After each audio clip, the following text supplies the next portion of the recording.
Osasuna are this year's underdog team in Spain and a team to watch out for. Now, every season, every league, there's always a team that kind of comes out of nowhere and surprises a lot. Most of the media attention, of course, is on the Premier League because that's where all the money is, that's where all the famous players are, etc., etc. But that doesn't mean that there aren't other teams that are worth talking about in other leagues. And for example, right now in this season, we have Osasuna.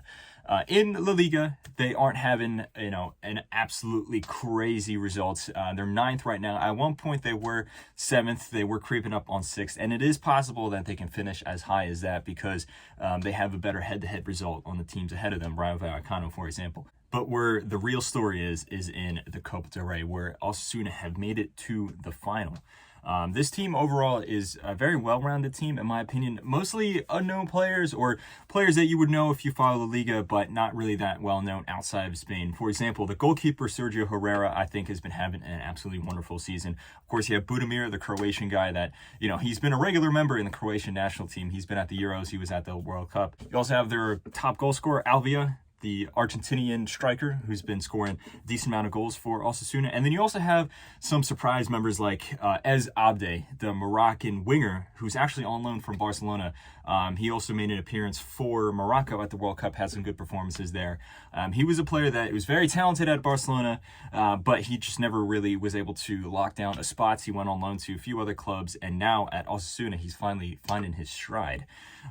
There's also, in my opinion, the standout player this season, which is David Garcia, the center back, who has been popping up with some really important goals, but also has been a tip-top defender. You can make an argument he might be the best center back in the Liga this season, besides, maybe Ronald Araujo or something like that.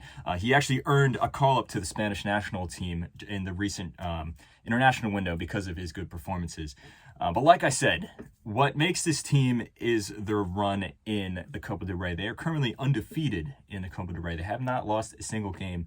And most recently, they overcame Athletic Bilbao in the semifinals. And Athletic Bilbao are a team that are in pretty good form this season. Under Ernesto Valverde, they've been, doing really well in the Liga. Also, they always make it to the Copa del Rey final. They're always going far in this tournament. But this year, Osasuna stood in the way. They actually, in my opinion, I thought Osasuna played really well at home as Abde scored the goal. They went into the second leg with a 1-0 lead, and they had to batten down the hatches because Athletic Bilbao threw everything at them. The Williams brothers had some really good chances. Iñaki Williams actually scored to make it 1-1.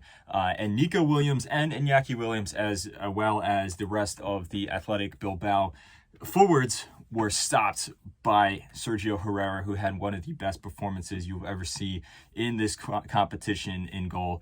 Because it was tied 1-1, it went on to extra time, and it was looking like Athletic Bilbao were going to score and eventually go through. They had the momentum in their favor, but out of nowhere, Ibanez, who came off the bench for Osasuna, scored an absolutely exquisite volley, went right into the side netting, and that was it. 2-1 on aggregate. Osasuna now find themselves in the final where they will face Real Madrid. Who knows what will go on from here, but it's always cool to see a team like this go this far in this tournament and surprise all the people. And it's also great to see, what it means for these fans, what it means to be an Osasuna fan. Let me know what you think in the comments below. Do you think that they can hold up this, run of good form into next season? If not, where do you think guys like David Garcia or Ez Abde are going to end up after the transfer window?